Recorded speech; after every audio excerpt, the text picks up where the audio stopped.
Clear to engage. Time on target. 5 mics. Out.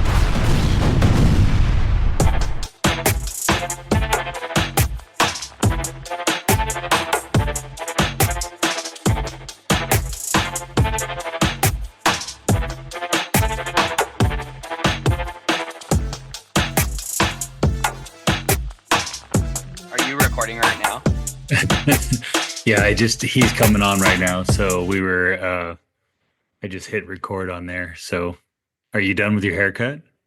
I am, and I was supposed to drop Oliver back off, but I haven't been able to do that. So I'm taking him home with me, and then his mom is going to take him back to daycare. Ugh, But the world of being anyway, a parent. logistically messy, but still we'll get through it, and it will be okay. I was just watching that exchange between Zelensky and Trump and Vance. That was wild. The whole thing blew up on Twitter, and I haven't seen the clips yet, but I did see Zelensky Trump press conference canceled, and then just a tweet from the White House that said in all caps "America first" with a flag.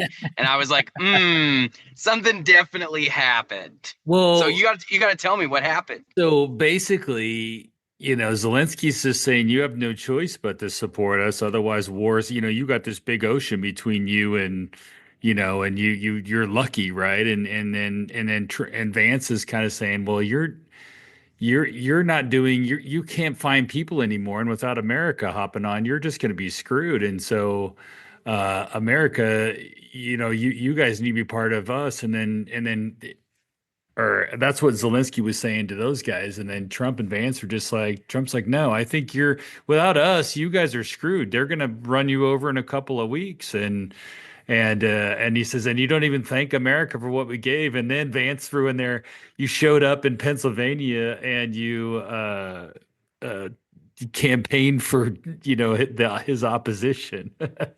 Yeah, and see that was always when that happened, October or whenever that was. That was that was a huge miscalculation, I think. Because regardless, you definitely know that Zelensky's in a position and Ukraine is in a position where when you're the smaller country, if you've got America backing you, that's like the most important thing, right? And Trump's point about the UN mostly being a NATO, not the UN, mostly NATO being funded by the United States and most of NATO's allies being heavily supported by the United States. Without America, I'm not sure that there's enough courage in all of the European Union to really back up Zelensky and go full on against Russia like they kind of would have to. And even we've kind of been doing it in a proxy war way where we're not saying we're at war with Russia, but we are defending Ukraine, which is sort of, it's not clear to everybody that that's really a differentiation of position, but it is. Playing defense versus offense is very different on Yeah. the world stage, I think. And Trump isn't going to go on the offense against Russia. And I think to some extent that is the better play because going on the offense directly against Russia is never something Reagan did either. His goal was always to win that fight. It was a Cold War. It wasn't supposed to be a real war. And you get too deep into this Ukrainian fight and it becomes a real war instead of a Cold War. And so I think, I mean, I'm a little worried Zelensky's heavily miscalculating because the Biden administration, a lot of the Democrats, they're anti-Russia and pro-Ukraine. And really, Trump's more just anti-Russia than pro-Ukraine. And so it's a very different, he's just got a very different president. And I think he thinks he can dare Trump into doing what he needs him to do publicly. And it's pretty clear that's not going to work. Trump doesn't respond to that. No, he doesn't. I don't know. Rep Javadi, do you have a thought on the Ukrainian Russian war? I've been trying to follow it in the headlines, and I saw that Zelensky was showing up today to sign the mineral rights, but I've not been following the details of They had a little 10-minute blow up that just kind of blew up Twitter just a little bit ago. So, oh, really? What happened? yeah. Well, basically, Trump is just pissed that he's not even thankful, and he's running around to all the Senate Democrat offices, and he's not, telling President Trump thanks. And it was a really testy PR exchange in the Oval Office there, and then they canceled the joint press conference after that. Oh, So that means there's a gosh. Yeah, and Uh, Zelensky's basically trying to dare America to not give him any money and say the war will come to our doorstep. And I'm like, I don't know. huh. Um, the sorry, I just had a just finished up with a dental patient that went long, a little bit of an emergency. Anyway, that's why I missed all of it. Yeah. Well, Well, you missed well, our that's lively discussion on international affairs. You know, yeah, that's I'm not surprised. I mean, Zelensky's been in this thing knee deep on the front lines for 2.5 years, and he's probably like politics, politics, politics. But yeah, I Right. mean, a tough guy. I don't, one, I'd like to be a fly on the wall in those discussions, what they're talking about. a lot of But I don't know if saber rattling with Trump will get him what he wants. the that was kind of our thought too. Is like, I don't know if that's really challenging Trump, especially in front of a camera. You know, he's just Yeah. not going to let you win, right? I mean, he's just going to battle you down. And I think that doesn't make a lot of sense. So it sure feels like they try to transition a little bit. With everything that's happening with the Trump organization and all the federal cuts and everything, it seems to really be pushing into the state capital as well, right? Because everybody's talking about it with budgets and all the things because there's just so much happening on the federal level that it does affect us on the state level as well. We're seeing that with, I got Dirk from OPB trying to track me down to see how many people how many jobs were lost at NOAA because I heard they cut a bunch of people from that, Down there in those Newport. areas and stuff. And I'm like, I don't know. I mean, we work in the state stuff. We don't deal with the federal stuff.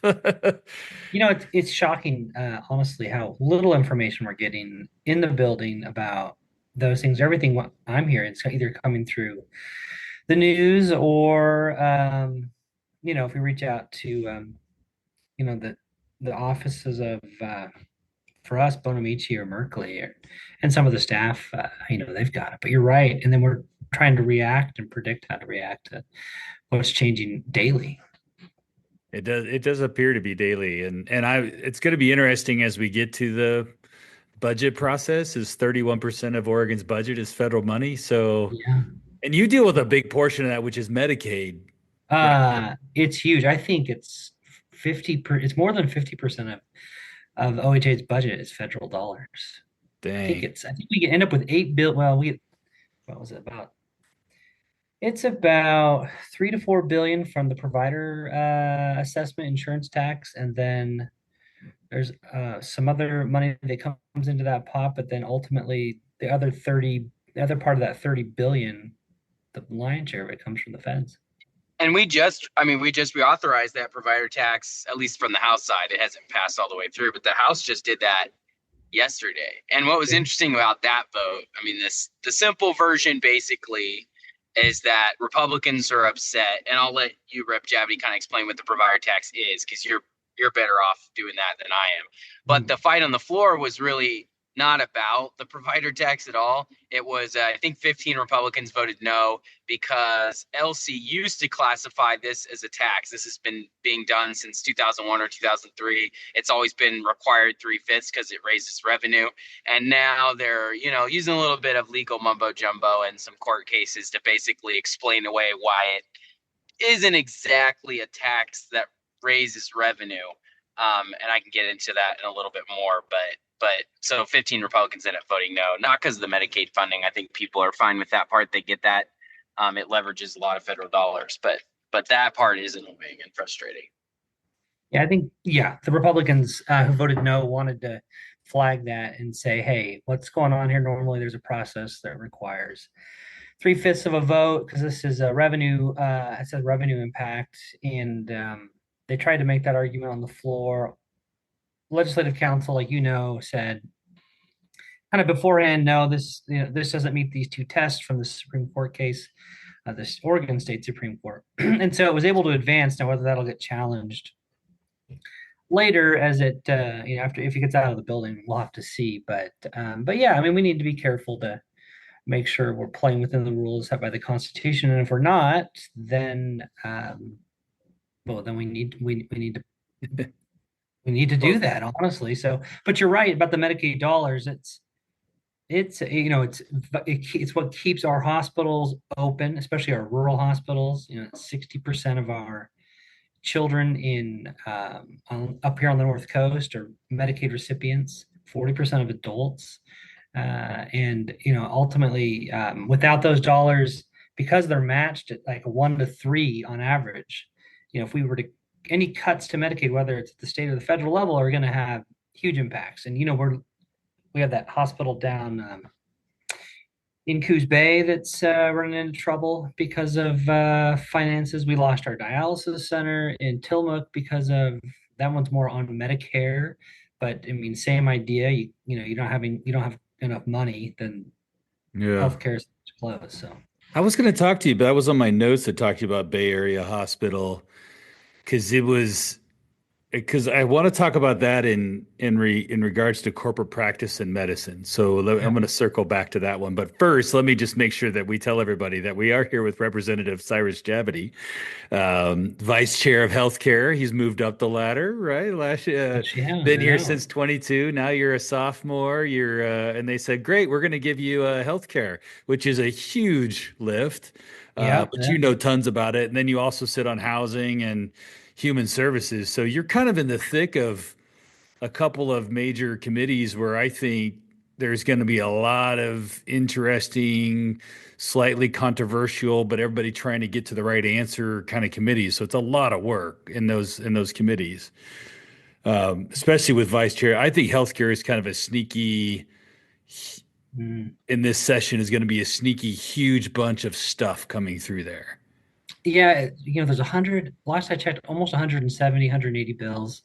Uh, and so, and it's not always just purely healthcare. If it touches healthcare, it ends up there, or has the potential. And so, yeah, we end up seeing a lot of issues because of that. And you're right. Sometimes you can get some sneaky stuff in there that we have to, catch. Right now, the big fight was over, Medicaid. Next up is we got more Medicaid coming. And then housing, of course, there's the homelessness situation. How are we going to handle that? There's a lot of money we've already spent on homelessness, and now the governor wants to spend more. The thing that makes those ones such a focus is there is so much money moving through both of those committees on their way to Ways and Means that just about everybody who wants a bite at the apple is got a bill that probably touches some part of housing, homelessness, or healthcare. And so there's a lot of complicated issues for sure. Lot of new NGOs, a lot of new nonprofits in these spaces trying to solve problems, I guess is the best way of putting it. But it doesn't feel like we're solving much. Homelessness is up. Our permits are down. I mean, you know this, you're on the coast over there, the Northwest coast, and it's, Mm. housing's horrible. I mean, if there's a house being built, it's probably either somebody's second home or an Airbnb. So it's really difficult to build housing on the coast these days and find, especially in those smaller communities, there's not housing developments going up, and it's difficult. Yeah. It I don't affects remember the everything. last time I saw new construction in Tillamook or Clatsop. I mean, it's pretty. Normally, you drive down the highway in other states, like when I go visit the kids in Utah, and you'll see new stick frame structures being thrown up everywhere, whether it's residential or commercial. Where do we see it in Oregon? We never see it, and we're spending billions of dollars on housing and homelessness, and most of it's landing on the I-5 corridor and going to, like you said, nonprofits. By the time we get out to the coast, there's crumbs left over, and we've made it so hard to access even the crumbs to get to that nothing gets done. It is absolutely frustrating. And Mm. try, you not even Sherlock Holmes could figure out where the dollars are going in the system. Man, I haven't even touched healthcare. Because I obviously Vice Chair Anderson, and I am his chief of staff. So I'm working on housing and I'm chasing the rabbit hole of NGO money, Yeah. and it's a very complicated web through Oregon housing, and there's some real problems that I'm starting to see emerge there, where you have a lot of nonprofits that have got into this space of providing housing, but they don't know actually how to build homes Yeah. or No, apartments. and they're incentivized, Brian, to keep that revolving door going. So, Yeah. we spent what 2.6 billion almost on homelessness. That's about 480,000 per homeless person. And we still have more homeless than almost any other, I think more than, well, when you look at the raw numbers, I know that there are more in other states, but when you look at it as a percentage of our population size to our home, we crack the top 10, which is and for the amount of money we spent, I cannot make those dots connect. So No, we could buy them all. Well, that's what I was gonna say. You could build them all a decent house for 480, and I don't mean to make light of it, because of course the virus would never let us do that, because there would never be enough land to build that many houses. But um, that kind of investment at that point, you really got to go, okay, we need to take a step back and do it totally differently. And to your point, I mean, there's going to be, I think it's next week in House Housing, the governor has no, that was this week. I think it was this week, and I was No, just it's sick. Monday. The Monday they have shelter. their It's housing. Monday. Okay, it's Monday. So they're going to bring the shelter work group information up, and this plan that they have for basically to spend $217 million in her budget. yeah, And they're creating a framework in OHCS, which, by the way, isn't an agency that's known for getting dollars out the door in an efficient way. They have dollars from the 2020 wildfire recovery from the Fed. So that wildfire happened almost 5 years ago. They got the money almost 3 years ago, more than 3 years ago, and they just got the first person's house replaced. And they didn't rebuild the house. It was just a manufactured house they dropped on. And so OHCS really has a lot of questions to answer about how they're going to be more effective at this situation with the homelessness dollars. And they're supposed to basically create regions all over the state. That's going to be a very political question, which region you're a part of. They have to pick all the regional coordinators is another concept they have in there. So now there's going to be a regional coordinator. Could be the government, could be an entity they stand up. I think it even can be a nonprofit within those definitions. So there's a lot of flexibility, but there's also a lot of opportunity for failure. And 217 is a really big dollar amount too. And this won't, I don't know that they'll get into this in housing, but the question in Ways and Means is definitely going to be how big of a haircut is that number getting, I think. I mean, maybe there'll be some who prioritize it, but I have a really hard time seeing how they get 217 million. I would guess you're going to drop that below 200 if I just had to guess. I was floored when I saw how much money when the mayor of Portland and the governor showed up last week in committee and asked for that. I'm like, how can this be possible?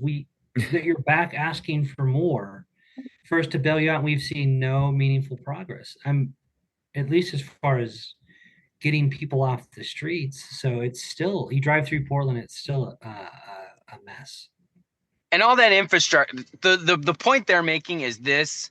I don't even think these dollars build any new shelters or anything like that. I think that 217 basically preserves all the current homelessness infrastructure that is in place and funds it. And if so, the biggest question is, so we haven't seen an impact from those. We haven't seen that decrease the amount of homelessness. It might be managing it a little bit in some places, but I don't think anyone necessarily thinks they're doing an amazing job. So all you're doing is preserving the exact status quo for 217 million. Now you're doing that 217 million every biennium, and you've got what Senator Gerard always likes to talk about in Ways and Means. You guys watch Ways and Means starting next Friday all the way through. He's going to talk about roll-up. And roll-up is you can start a program this biennium, it costs you 50, but that same program costs you 55 or 60 because of increased costs for salaries that are going up, supplies that are going up, and inflation on everything. So then your roll-up cost. So 217 rolled up into the next budget is going to be 250, or somewhere in that range, maybe a little less. And so now that number is never going down. And how are you ever going to get a handle on it? Great points. No idea. And what I tell you what's frustrating is when you start to you don't have to even dig very far. You're like, hey, Texas has fixed this problem. Even California is fixing this problem. I mean, you pick a state, they've made progress. And I feel like with Oregon, like you said, it's 217 this time. It's going to be 250 next time. And the time. infrastructure and the time after that. And now we're just going to be funneling money into what feels like a black hole. And that doesn't feel good when you're trying to solve problems, when you have infrastructure issues in all of your rural communities that need water treatment plants, and the like. And there's no money for it. Well, and that gets me actually, and again, Bryan, I didn't get a chance to prep this episode very well. But one of the things, and we can cut this, Representative, if you want to, but one of the things I've heard you say in the housing conversation is we don't have a plan for where we're going to poop. We have new housing. We need new housing. Where are we going to poop is what you keep saying. So get into that a little bit for the people. Why is that important for the housing and the homelessness conversation? Well, you can't build new homes if you can't connect them into the infrastructure. And so, like in Tillamook, we have buildable lots on the east side of Highway 101, which is between the middle of town, in the middle of county, all the way up to the mountains. But we are over capacity. But to build a new plant is going to cost us $60 million. So we need $60 million for a new plant. We can't build another single home, but then. And then you have people who come out to the coast during the summer months, they're not thinking, I wonder if I'll be able to, poop. They just do. And then, the city's left to figure out, what are we doing with this increased load? I go all the way up to Astoria, and they've got the same problem all the way up the coast. They need 30 million, 40 million, 50 million. And then you've got, your seafood processors that want to, tie into that as well.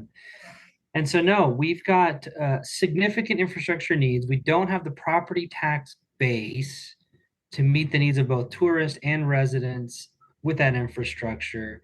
And so you're in the squeeze where we can't build more housing, which is stifling our economy until we have infrastructure.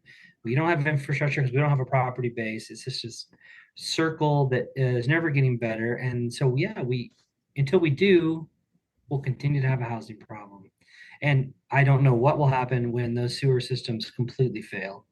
Then it's going to be an emergency situation. And I don't know why we love the fireman's model in Oregon as much as we do, but we wait till there's a fire to put it out instead of making sure that we've got stuff in place so we don't have fires. So. Yeah, an ounce of prevention, right? Yeah. But you're so right on the city stuff, because we dealt with this in the short session cycle when we spent just $100 million on infrastructure stuff for these cities, and there was 50 projects or so that we funded. And there was another 100 projects out there that need funding. And I think the legislature I would rather fund these infrastructure projects than give $217 million to homelessness, because you're not going to solve homelessness. But if we fund sewer and water projects, these are real assets that the city gets to keep, for a long time, that sets them up for success, for that they're not going to come back to the legislature and ask for more money or more of the problems, because now you're just going to create water quality issues. You're going to create all these other things when these things are at failure. So we have a bunch of problems that we would rather be investing real money, real assets into these communities versus throwing it at some nonprofit to be open 24 hours a day for a shelter that maybe two people use, and they come in and sleep for 2-3 hours and they get up and leave. Like, I don't know why we're focused on that. The priority isn't there. No, I mean, yeah, you're right, Bryan. And we need to solve the homelessness issue. We need to be supportive with, recovery programs and law enforcement, all sorts of stuff. We need road cleanup, garbage, and pay the people who pick up our garbage, make sure the roads are good, clean water, and then sewer. But so far, no money going into it's like trying to build a house without a foundation. Like, we're in such a hurry that we've skipped over the most important part because it's not politically sexy enough to say, look, we built a whole bunch of new, wastewater treatment facilities throughout the state.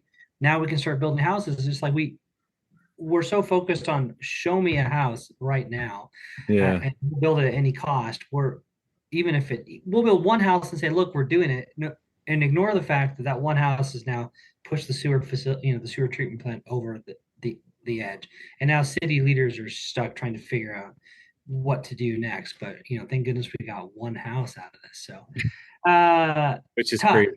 Yeah, it's Yeah. tough. I'm with you on the housing stuff, and I think that there's some issues. There's so many issues there, but you're so right that we should, what the governors, and I've had this conversation with the governor's office, is we shouldn't have came out and said, we need to build 36 units a year, 36,000 units a year. What should be said is we need to invest in all of this infrastructure first.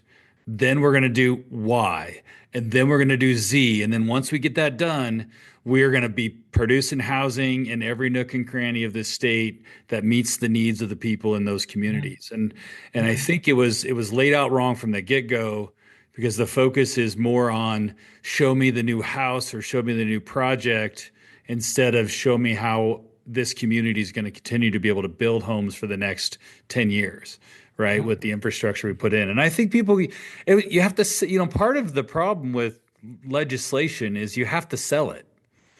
And I think it's not, you can't just show up with the bill. You know this. How many bills they have in the House total? You said a couple hundred in healthcare, and I think you guys are approaching 3,000 in the House at this point. Yeah, I talked with the chief clerk yesterday. We're almost there. Yeah. So part of the job that you have as a legislator is you got to sell your bill. You got to sell your idea, your concept from the committee, and then you got to sell it on the floor that you can get it to the floor to get a vote on it. So I don't know. I'm going to transition to healthcare real quick. And Mhm. we touched on it before. I know you're a fan of the corporate practice and medicine bill that Majority Leader Bowman is pushing this time around. I don't know if fan maybe is not the right way to put it. You're supportive, I would Yeah, say. I'm right. Yeah, yep. And I think could you, because being a doctor yourself and in this business, this industry, just quick give me like the 3 minute what this bill is and what it will do and make healthcare in Oregon better. Yeah. You know, what this bill will do is it will draw some really, we call them bright lines between what a doctor should be doing and what the business that supports the doctor can do. And sometimes that line in the past has gotten blurred.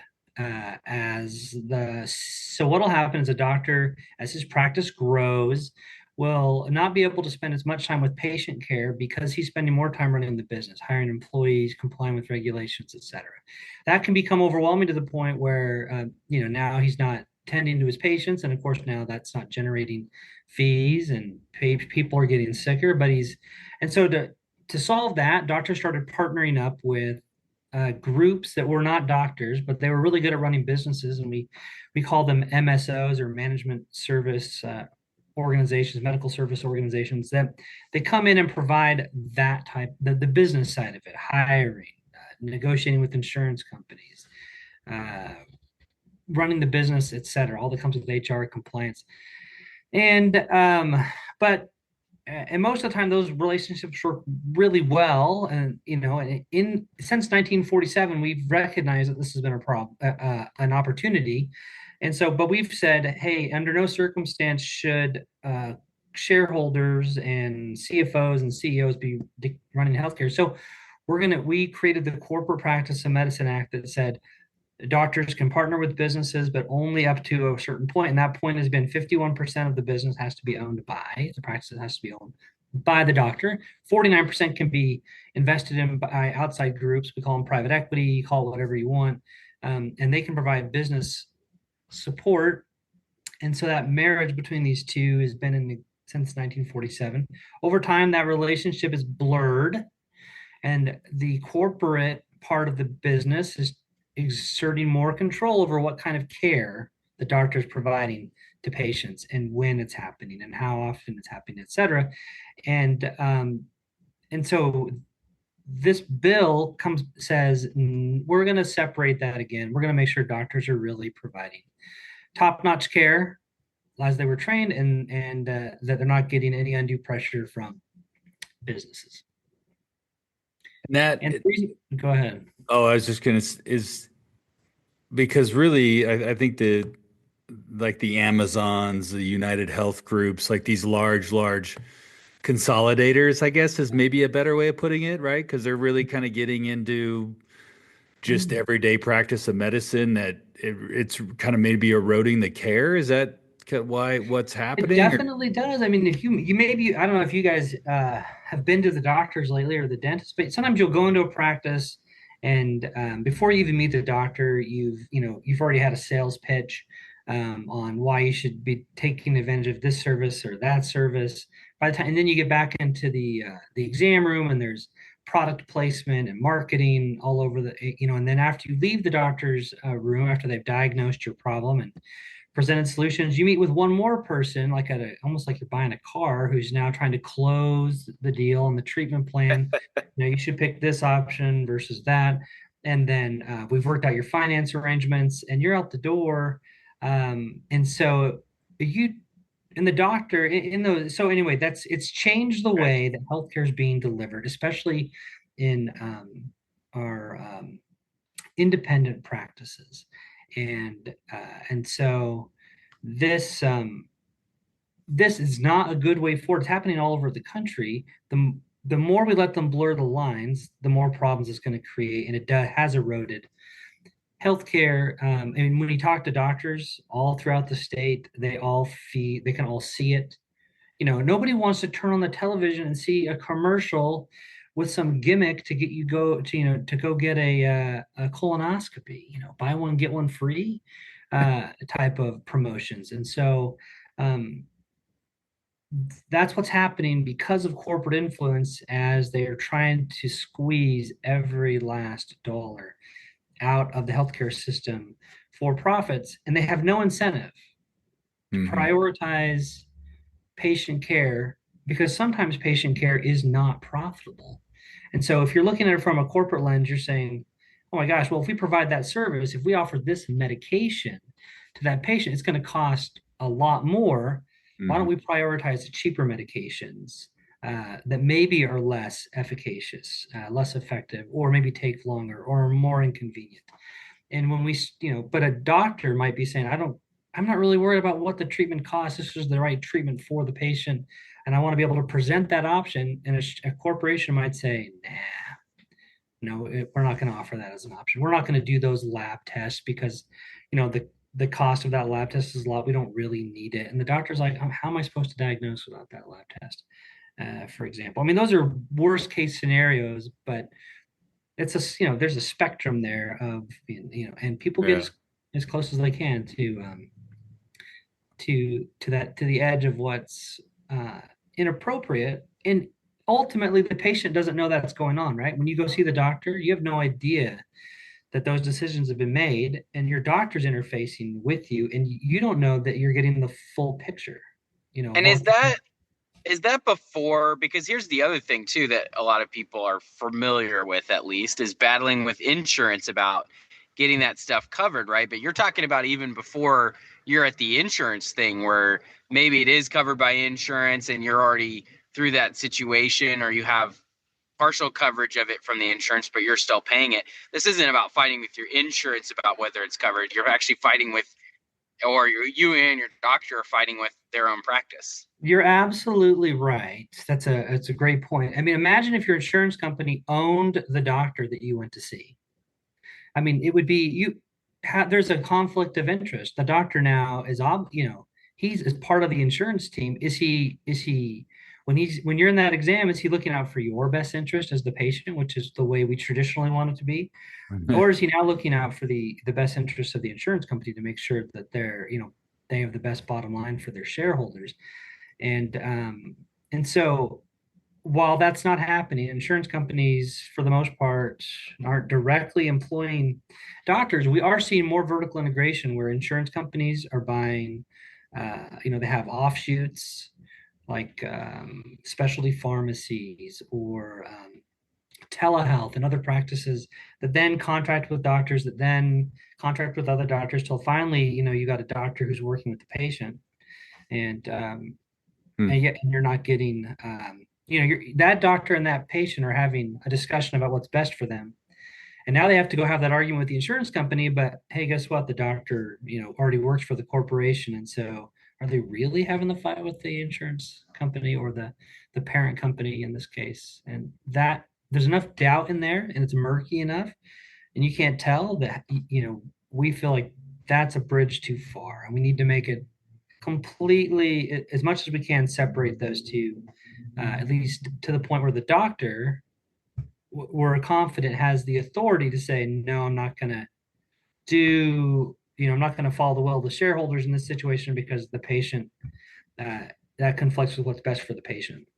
I do like the non-compete provisions in there. I think that's good. I think that doctors, the ability for, I mean, granted, you own your own dental practice, right? But if you hired another dentist, I'm sure you have other dentists that work for you. I don't know. Don't you own a couple practices, right? Yeah, no, just the one practice. We have 4 doctors Okay. here. And, I've been really careful in that situation too, where you bring in a doctor and you say, look, you get to practice dentistry any way you want, as long as it's within the scope of how you've been trained. I'm not going to say you have to see, 25 patients a day. I'm not going to dictate which labs you use or which supplies you purchase or how you do any part of your dentistry.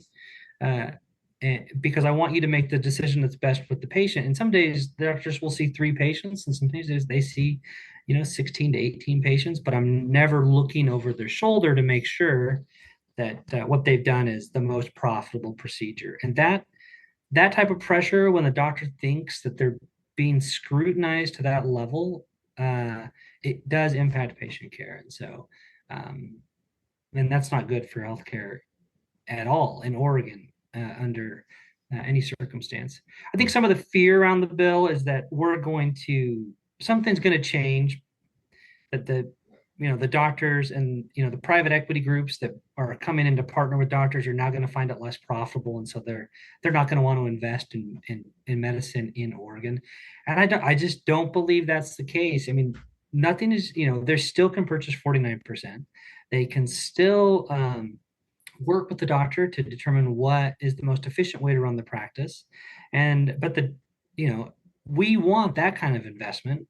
We don't want the other kind where they can come in and then they take control of the doctor by offering them, competitive compensation packages, or they'll do, tricks like, hey, you know what, that normally the cost of leasing your property would be $3,000 a month, but we want to lease, the lease is going to be $9,000 a month. And so they're, scraping profits out of the practice portion into the MSO's pockets. There's lots of games that get played, and we don't want the games. We want it to be transparent. We want doctors to have full control over the practice of medicine, so that patients continue to have faith in the system. So to spin that now into Bay Area Hospital, Yeah. that's looking to be purchased by a large corporation out of California. And this is kind of what happened in that Corvallis Eugene kind of scenario, right? Where you have a large corporation coming in and buying a huge practice. Isn't that what's happening with hospitals, as we have administrators and people that we don't call them corporations, but they're basically the same thing. And I, Yeah. I, I'm having a hard time seeing a difference between a hospital being purchased and a practice being purchased, I guess is for me, that's where the difficulty is coming, because I've been following, obviously it's in Senator Anderson's district, so I have to follow what's happening with the Bay Area Hospital. But I think they got bigger challenges beyond trying to be like an urban hospital in a rural setting, is probably with a bunch of specialty care and stuff like that for an area that's nothing but like what 75% probably Medicaid patients, if not more. But Yeah. No, you pointed out an important problem here. Hospitals have been intentionally left out of the Corporate Practice of Medicine Act 4 now. Now, because but there's really strong reasons why they should be next on the next problem that we tackle. Because hospitals do have an influence over how medicine is delivered, what, and to the extent that it impacts patient care in a way that is at odds with what the doctor knows or feels is the best needs to also be addressed. And so it's not that we're ignoring it, it's that we're going to deal with this piece first. Okay. We're going to deal with the independent practices that are gobbled up by private equity. And not all private equity is doing, is playing that way, but there's enough that are, like our dialysis center in Tillamook. That's a corporation that has 500 practices scattered throughout the United States. And they partnered with some doctors on paper they're real doctors, but they don't practice in any of these locations. They opened up the clinics all over the place throughout the country, and they put them in places like Tillamook and other rural communities. And when the dialysis center wasn't making enough money, they just closed the practice down and pulled out. And they could do that because there was no connection to the community. There was no doctor there that was a part of the community. There was no, and even if a doctor had wanted to stay, a non-compete would have prevented him from staying.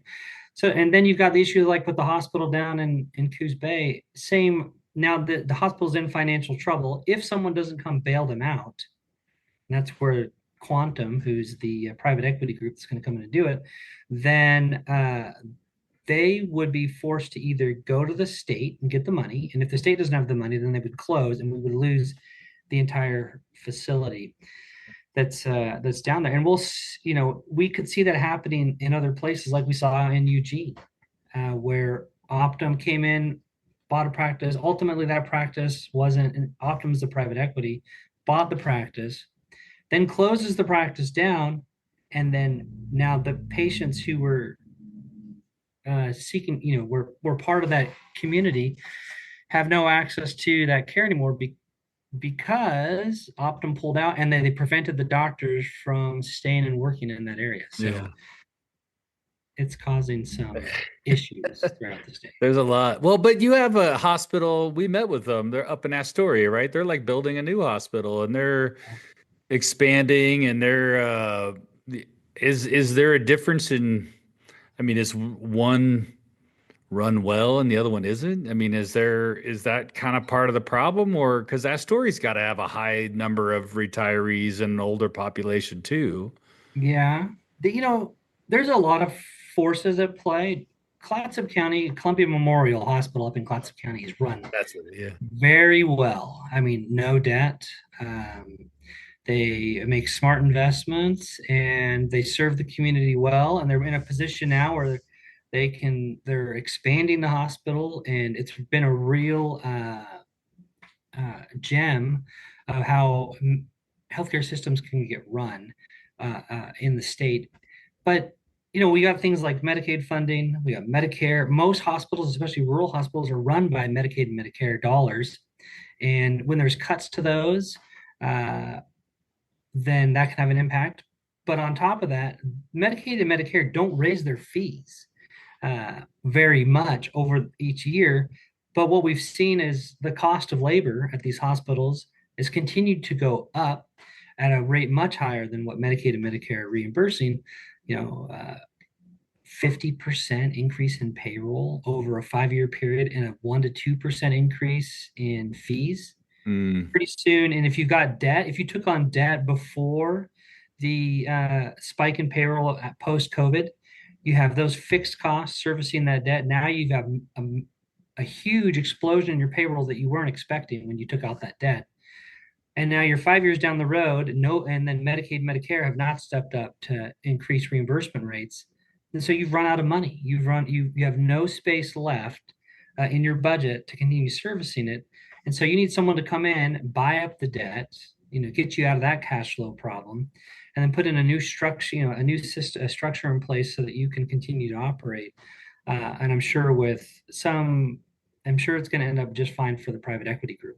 But we have to also recognize the fact that private equity group could and has in others, not this one specifically, but has in other parts of the country, closed down hospitals when they weren't able to get them, to as profitable as they wanted.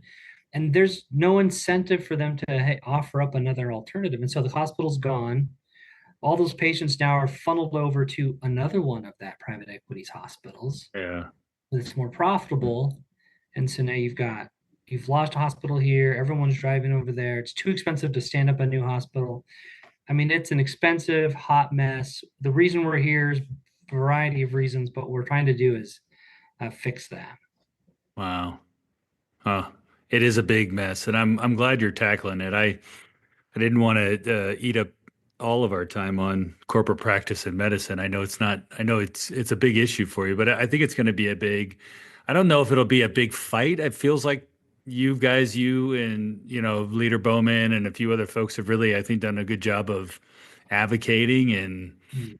talking. There's obviously some opposition still Mhm. out there, right? Yeah, The kind of the there's big always policy opposition, separation. right? I mean, anytime we want to change anything. And I think they bring up some good points. They're not all bad. They're doing a lot of good things, and I recognize that, and we want that. We want all the good that comes from private equity. We just want to say, hey, doctor, guess what? If you don't like something that's being proposed as the 51% owner of this partnership, and as the doctor who's ultimately responsible to the patients and to his employees, you get to say no, and the private equity has to say, fine, well, we'll pivot and do something differently. We're private equity is still at the table, still having conversations, still working with the doctor who absolutely wouldn't have partnered with him had they not wanted the partnership in the first Yeah. place. And so we just want to make sure doctor's responsibilities aren't taken on by the business partner, and then patients are the ones that ultimately pay the price through some type of compromised healthcare. Huh, that makes sense. Well, Mhm. what's we only got a few minutes left here. What, you got to get back to, don't you have to do a teeth pull, right? We're able to reschedule him to later today. Yeah, I do surgery on Fridays, and so we end up doing a That's little bit. pretty. I didn't think Dennis worked on Fridays. So when we scheduled you for Friday, I'm like, oh, he's probably playing golf. He's at the Mook or something. Yeah, Probably a nice day. So I gotta, yeah. take in I your know. I afternoon. just need to figure out how to not work Fridays, I guess. But no, it's good. It's good to get back into the district. Usually just in the mornings up till like 1 o'clock. I practice, and then most Fridays, then I get to do some stuff in the district if there's a Yeah. meeting. Other stuff as well, especially during session. But Yeah. is there some specific stuff you're really trying to focus on Mm. this session, or is it really just kind of being engaged in all these committees and with the caucus and really just trying to? I don't feel like there's a lot of negativity right now out there, so which is making me happy. I think I hope we continue to push in this direction. I don't know. Yeah, What's your thoughts on all that? I think so. So far, yeah, there's not been a lot of negativity. And yeah, I'm really focused on the corporate practice of medicine. I'm focused on trying to get some. We had the Medicaid conversation already. I'd like to see if we can get more benefits for our seniors, senior citizens who lose their dental benefits typically when they turn 65 because Medicare doesn't provide for it. Other than that, like just paying attention to any bills that are coming through that are going to raise taxes or increase fees, anything that might impact the district in a negative way or a positive way. So, Yeah, housing solutions, homelessness solutions. And then just trying to tweak bills. I mean, the Democrats have the votes they need to get anything they want through the building. So my hope is that, and since we can't really stop them, my hope is to leverage those relationships in a positive way to say, hey, the impact is going to be like will be horrible on my district if we do that, or on Oregon as a whole. Or here's a way we can take that bill that's pretty good and make it even better. And so looking for ways to improve legislation is when possible, and then flag stuff for the community when it looks bad. When there's going to be a tax increase, for example. I agree with that. And I know one thing that Senator Weber's taken the lead on, which we appreciate as well, and I'm sure you do, is transportation. Yeah, Because our one of our biggest things is we talk about it, and you guys got some of the worst roads. It's like, how do you get people to the coast? yeah. And some of those old highways that go, into Tillamook and those areas and to the coast, they're horrible. Yeah. No, they're terrible, and it's frustrating because ODOT gets a lot of money and they've got a lot of employees, and yet and they work, and our local ODOT employees work really hard to make sure our roads are in good, as good a condition as they can be, but they're not getting, when we have bad storms, they're stretched to the max. We can't get them, serviced.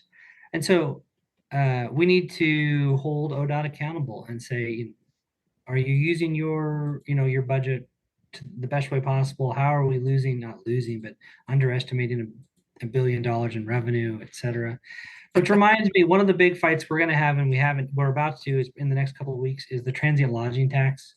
Has Yeah. been in place for 20 years, and we're going to hopefully change that so that the coastal communities and the communities throughout the state who have a lot of tourism, and then because of that, a lot of failing infrastructure that can't get repaired fast enough, there'll be more money to help solve that problem. So we won't have to raise tax at all. We'll just reallocate how that tax is being used. And the cities are super excited about it. The community is excited about it. So I'm hoping we can get that across the finish line. Yeah. Well, that'd be great. Yeah. I think we tourists need do to have make it that out here, that's conversation good. about the Yeah. TLT conversation needs to happen. I know it's not a lot of fun for the lodging and the hotels and all those guys and stuff, but I think we can find a happy medium there because there does need to be, we need to find one.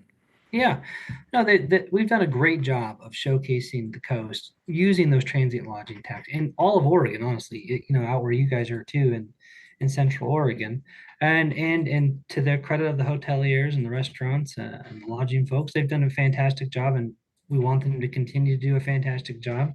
We just need to recognize that we don't want the communities to crumble around them. Yeah. So that when they are advertising, please come to Bend or come to Cannon Beach. There's a place to come to. So This is important. You yeah, got to get there and you got to have police and all the other things that those cities have to come up with. So yeah, absolutely. Well, it was good to talk to yeah. you guys. Thanks for your time, Representative. And Yeah. I'm sure I'll see you Monday. All right, see you then. All right. Take care.